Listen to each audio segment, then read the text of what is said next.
Do you think this would have been a harder challenge for you if you'd have had to play Mary Poppins in a sequel reboot a few years after Julie Andrews, rather than all this time detached? I mean, that's like an impossible task. I wouldn't wish that on anybody. But certainly 54 years. I mean, there is that gap to let that breathing space, but also we've waited 54 years to see her come back. So either way, I did feel I was walking into iconic territory.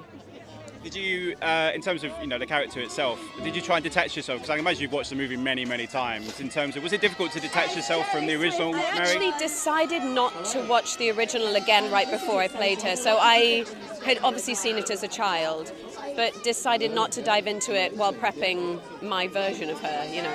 When you heard you'd got the part, you must have had quite mixed emotions. Yes, it was a sort of amalgamation of fear and joy at the same time, because she's so iconic and Julie Andrews is so iconic, and I really understand the imprint the film has had on everybody and everyone's childhood. So, of course, I did feel it was a bit of an undertaking, but I couldn't turn it down. I mean, it's like once in a lifetime. Why do you think this story of a nanny, which is quite an old-fashioned concept, is still so relevant? Well, I just think she's a woman who can get things done. She comes in and heals and fixes everything and brings order to chaos. And I think in a way, because she is so magical and yet so mysterious, I think it keeps people leaning in and wanting to know more. Like, where does she go? Like, who is she really? You're going through very troubled times. Yeah. How appropriate is it that it should be released now? Very appropriate. I mean, I think that was Rob's aim, was to make a film that had relevance for the world we're in today, where we need that injection of joy and hope in our hearts and souls, really. Why do you think it's important that we have stories like Mary Poppins in our culture? In every single life, there is a setback. There are things that stop you from thinking that there's hope and an optimistic outlook.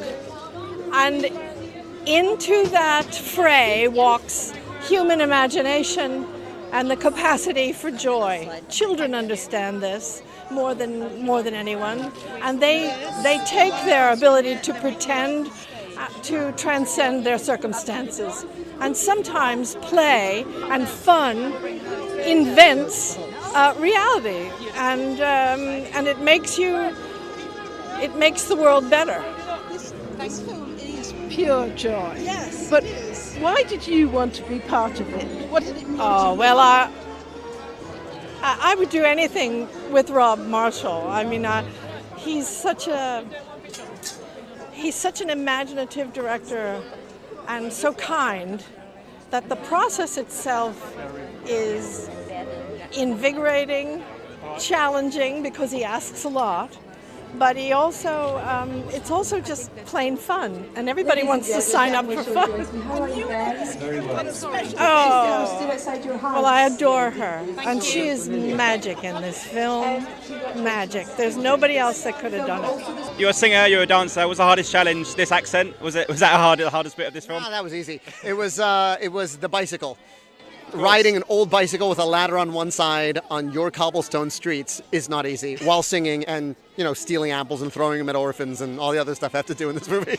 Yeah. Let me ask you about working with Emily. I mean, she's perfect as Mary Poppins. Perfect. For you as well. I mean, how was it working with her? Because from minute one, she must have been just absolutely electric. Yeah, she just had it figured out. She walked in and she just was Mary Poppins, and I know she went to the source material and the Pale Travers stories to find that, but there's moments in this movie where she's just quiet and you can feel 20 thoughts racing through her head and you go, oh, that's like a movie star. I'm thrilled with her 2 nominations for the SAG Awards today. Absolutely, yeah. And as a performer yourself, was it good to have someone like Rob Marshall, who's the director but also been in the theatre and everything else, and was it good collaboration that way? Yeah, I'm here because of Rob Marshall. I think he's one of the greatest directors of movie musicals we have. I put him up there with Stanley Donen and Vincent Minnelli and the directors of Singin' in the Rain and, The Bandwagon. So he's the reason I said yes.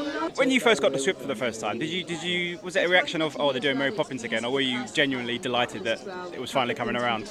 Well, for me there was a big distinction because it wasn't a remake of the first film, which would have been an absolute no-no, and I couldn't have comprehended why anyone would do that. But as a sequel, I thought was a good idea, because P.L. Travers wrote so many stories that were sort of left there untapped and unused. And I thought it was a great idea. When I met Rob, I loved the script. And Michael, obviously, he's going through a very tough time in the movie. I mean, what was it about him that spoke to you and kind of his adult guise, if you like? Because he is going through a very difficult time. Well, yeah, I think that it's really wonderful that I was touched by the representation of someone struggling with quite ordinary things in a way. Money, children, and loss. And I thought there was something very wonderful about having that story at the centre of this fantasy.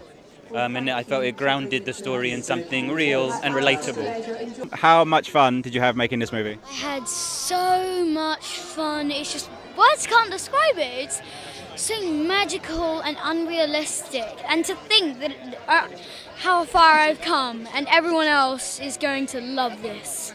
What was your favourite thing that you filmed? Because there's so many amazing moments when you go into the bowl and all the stuff with the swimming and everything. What's your favourite? Holy moly. I think my favourite part was probably either Nowhere to Go But Up or Triple O Like Fantastic. I quite liked Triple O Like Fantastic, I'll be honest with you. What was it like working with Emily as Mary Poppins? She was so kind and lovely, and it's just amazing. And what do you hope people will take away from the film? Are you hoping your friends go and see it? I believe somewhere around here, my school friend's dad, he works for TV, and he was able to somehow be able to buy tickets. So my friend from school is somewhere around here. How amazing is it to be here at this premiere? Really, really amazing. It's just I can't put it into words how big this is. Words cannot describe it. It's huge and it's so surreal. How big was Mary Poppins in your household? I mean, did you watch it when you were kids, or was this the first time you'd kind of seen it? Yeah, it's my favourite film. So yeah, it was really, really big. We used to watch it all the time, and I used to get home from school every day and watch it. Yeah. I can imagine that you've seen it. What was it like when Dick Van Dyke walked into the room? How was that for you? Honestly, Speechless. I'm there just talking to the cast, turned around, he's suddenly there, and suddenly my heart and guts just like, don't mess this up, it's Dick Van Dyke, he's film royalty, do not mess it up. yeah, he was so lovely and really funny, and he was so sprightly. What was the biggest challenge for you guys with this one? Because obviously you're on wires and you're doing all the underwater stuff. I mean, what was the biggest challenge for you? Saying goodbye was the biggest challenge. Honestly, it was terrible. I didn't want to say goodbye. At the end of the day, we're just one family.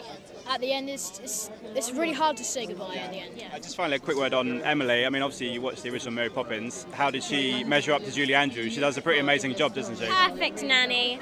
Perfect Mary Poppins. Practically perfect in every way. There you go. How daunting was this when you first got the call to say, hey David, got a job for you? I think if I had known how big this would have become and how tremendous it would have turned out, I would have been even more daunted. But at the time, it was just 5 people sitting around in a room talking about the possibility of this happening. Rob Marshall, who's a genius at making musicals, and producer John DeLuca, and Mark and Scott, the composer and lyricist. And it felt safe because they do musicals like no one else. And I just had to focus on that story, so that's what I do. Was it important for you guys when you're writing a script to pay homage but also create your own world in many ways, to go back to the books and grab as much as you could from those? Absolutely. We're telling a completely new story. There are no stories about when Jane and Michael Branks grow up, but there are stories that we refer to from the original books, and there are memories we touch on from the original film. But it was very important to us to tell our own story and not rely on the original to say, hey, everyone, remember that one? Like us. We wanted to engage you with our own story and then gradually make those connections over the course of our story. When you began the process, had Rob already said to you, it's going to be Emily Blunt, or was it a case of it was a little bit after that? No, it was very early on that we were talking about it. I mean, I certainly didn't ask who he had in mind for these things, because when you're writing, usually you don't get who you expect. In this case, Rob got his every first choice for every role, and so it was an amazing coup, in a sense. And it started with Emily, and then when you've got Emily, Lin-Manuel wants to do it, and suddenly you have Meryl Streep and Colin Firth and Ben Whishaw and Emily Mortimer, and the list goes on, and it was an amazing was just amazing to watch it all unfold.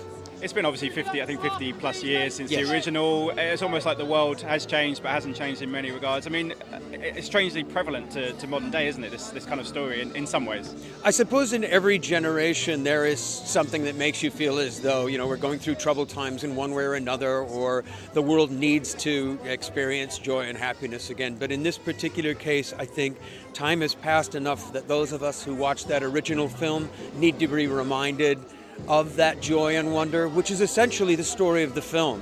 And so that's why I think it appeals so much to both grown-ups and to kids. Absolutely. Ladies and gentlemen, you're watching Hey You Guys! Hey You Guys, huh? Hey You Guys. Is that from the Goonies? It is indeed, yes. Nice. Hey